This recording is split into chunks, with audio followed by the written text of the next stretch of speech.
భయపడతారా sir? ఎవరన్నా భయపడతారా? మీరు 10 కేసులు పెడితే ఇంకా 10 కొత్త అంశాలను తీసుకొచ్చి మాట్లాడతాం. మీరు ఎంత నొక్కాలని చూస్తే, ఎంత తొక్కాలని చూస్తే అంతకు 4 గింతలు రెట్టింపు ఉత్సాహంతో మీ తప్పుల్ని వెండగొడతాం. మీరు చేసే దుర్మార్గాల్ని ప్రశ్నిస్తాం. మీరు చేసే అన్యాయాల్ని నిలదీస్తాం. ఒక హిట్లర్ గానో ఒక గడాఫీలానో మీరు పరిపాలన చెయ్యాలి అని అనుకుంటే ప్రజలు చూస్తూ ఊరుకోరనేది మీరు గమనించాలి. ఏమి తప్పు చేస్తే ఎస్ఐల్ని ఇంటికి పంపించేసి మీరు మా గొంతు నొక్కే ప్రయత్నం చేస్తున్నారు.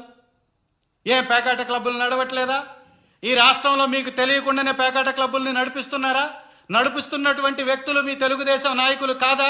తెలుగుదేశం నాయకులు అయితే మీ అధినాయకులకు తెలియకుండానే నడిపిస్తున్నారా? ఒకవేళ అదే నిజమైతే మీరు వారిని కంట్రోల్ చేయడంలో, కట్టడి చేయడంలో చేతగానటువంటి ప్రభుత్వం అని ఒప్పుకుంటున్నారా? ఈ రాష్ట్రంలో జరిగేటటువంటి తప్పుకి మీకు సంబంధం లేదా?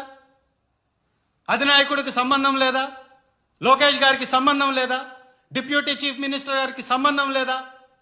తప్పులు మీరు చేస్తూ కేసులు మాపై పెడుతున్నారు. అమాయకుల్ని తీసుకొచ్చి చిత్రహింసలు పెడుతున్నారు.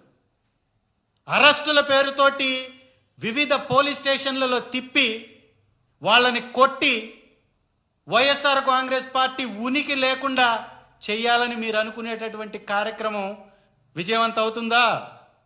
విజయవంతం అవుతుందా? స్వతంత్రం నుంచి ఉన్నటువంటి పార్టీలు కనుమరుగైపోయాయి. వైఎస్ఆర్ కాంగ్రెస్ పార్టీతో పెట్టుకొని మధ్యలో వచ్చినటువంటి పార్టీ మీది.